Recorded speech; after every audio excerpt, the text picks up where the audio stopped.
Good morning, everyone. I'm out here on my back porch, and it's 1 week till Christmas. It's Monday the 18th, and I'm here with Jill Wormbin.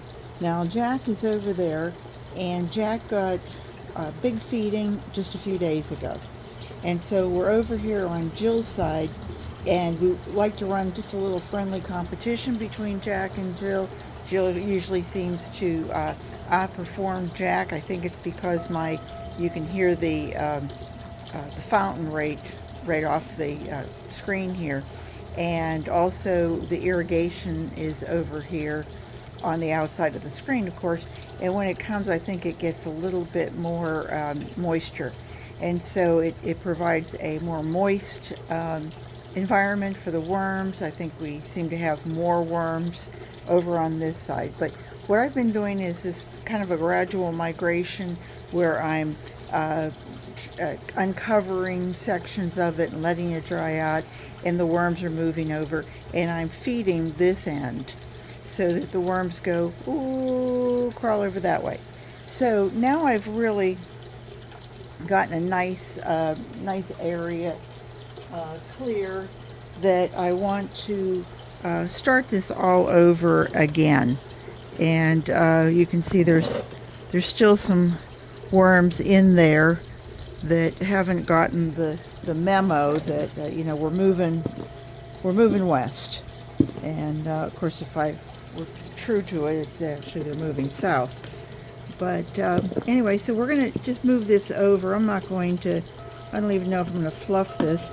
I just want to show you this real quickly as to what I'm doing. I don't want to hurt anybody with the scraping. But I've made a treat for Jill because, after all, I made one for Jack, so I had to make one for Jill. And what this is it's some, let me show you what it is if I can reach back here. This is celery that was in the refrigerator for a month, and I normally use things, but I have a love-hate relationship with celery. I'll eat it for a while, and then suddenly I hate it, so it just sits there. But I put this through my NutriBullet, and you can see, boy, it really, it's liquefied almost.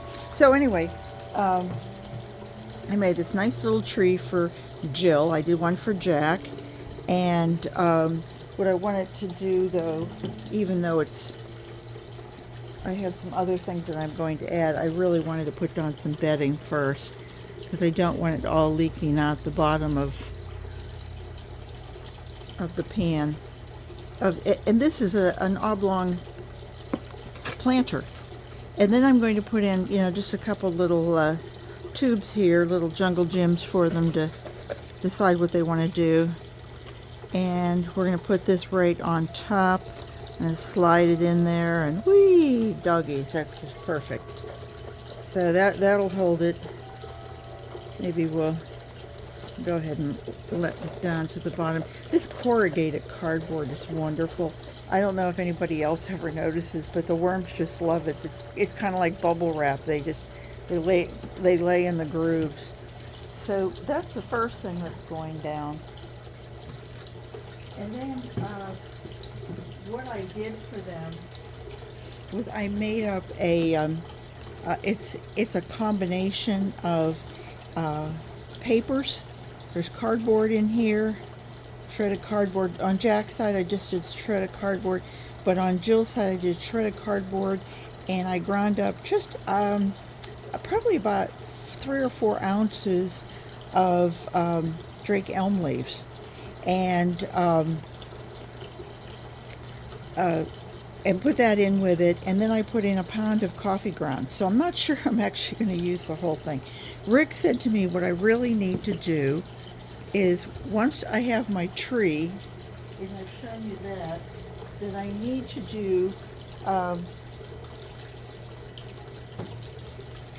do eggshell like it's being snowing. And I thought, oh, he's right. Oh, look at that. It looks like a tree that's been frosted. So there you go. That's for any of the anybody watching. That's for your entertainment. Thank you very much. Now that I've done that, now I'm going to cover it with my goodies here and make this a spot to see if I can get these worms now to come back over. And like I said, it's cardboard, coffee grounds, and some shredded leaves. Again, not many shredded leaves. It just kind of gives it a little bit of a, looks almost like I'm mixing cake and something, doesn't it? It's actually chilly today. Now that probably sounds silly to you guys up north. That you know, it's about 68, 70 degrees, and that sounds like chilly, but it's raining. It's been real windy. I woke up at 2 o'clock this morning and thought something hit the house, and I don't know what it would be, but hopefully whatever it was survived and moved on. All right, I think that's going to be it. Maybe a little bit more.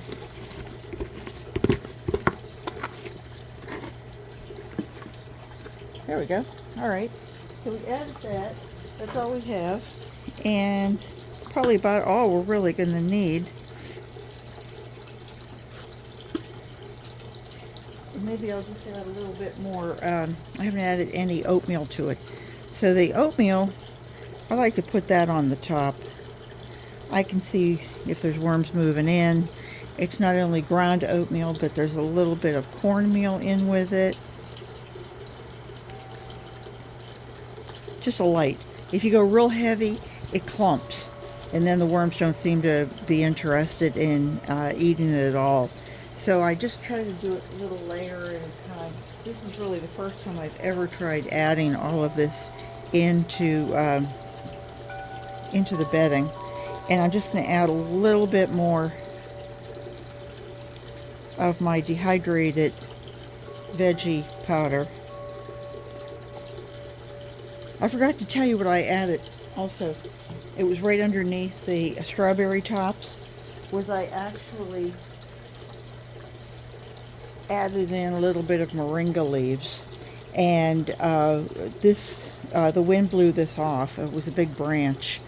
So what I did is I just, took the leaves, and then I put that down on the cardboard first. I'm sorry, I did. I put some of the celery mush down first, then I put this on second, then I put some more mush on, then I put the strawberries on. It's going to be quite a little dish for them. But you can see these stems really, they go through the NutriBullet and they come out looking like this, even if they've been dehydrated. They really don't break down like the leaves do. So anyway, that was it. That was all I wanted to do. I think I'm just going to let this go. I don't want to disturb the worms that much because we're going to have a couple days like this, and then we're going to have a couple cold days. And I don't want to stress them any more than they will be. Let me just get another handful. I'm coming. There we go. Sorry, another handful of bedding for them. And again, this is just shredded cardboard that's gone through my shredder. And I don't want to add anything else to that because if I make it any wetter than that, then I would be having a problem with mold, I think, anyway. So that's it. I would think that I could wait until the first of the year and come back. Let me just give you a real quick peek over here of the worms. I already took the opaque covering off, so I'm really not expecting, when I pulled this back before, it was just a sheet of worms. But as soon as I take off the heavy covering, then they dive. But look what I'm getting back again. I'm getting those little shells, those little unicorn. Oh, no, I'm not. No, I'm sorry. Well, maybe just one or two. Not too bad. This actually is aloe. I saw the the little spikes, and I thought I thought they were unicorn. But this is aloe that has been, I scrape it off and I make a gel, and Rick uses it on any of his little wounds. There's a little worm. There's more. There they are. Hi, guys. They're like, hey, don't disturb us. But they really do like to come up to the top. So I'm not going to bother them anymore. We're going to say, aloha to them. Or, as we say in Hawaii, mele kalikimaka, which is Merry Christmas. And ha'ola makahiki ho, which is Happy New Year. Let me get this little guy right off the top. There we go. Under you go, bud. And then I actually just have an old piece of cardboard, a couple pieces of cardboard, and I lay that on top, and that cancels out any of the light so that they will come up to the top and they'll rock and roll up here. So anyway, take care, everybody. I didn't mean to hold you so long. Let me just show you one thing. This is out in the back porch, out in the backyard. Excuse me. I don't know if you can tell. It still looks like a blue sky, but it's really a cloudy sky. And really, some people would say gloomy. I won't, but some people might. So anyway, take care, everybody. I hope you all have a wonderful week before Christmas. Come back and see me again real soon, because I'll be here. Remember, garden what you've got. Bye-bye.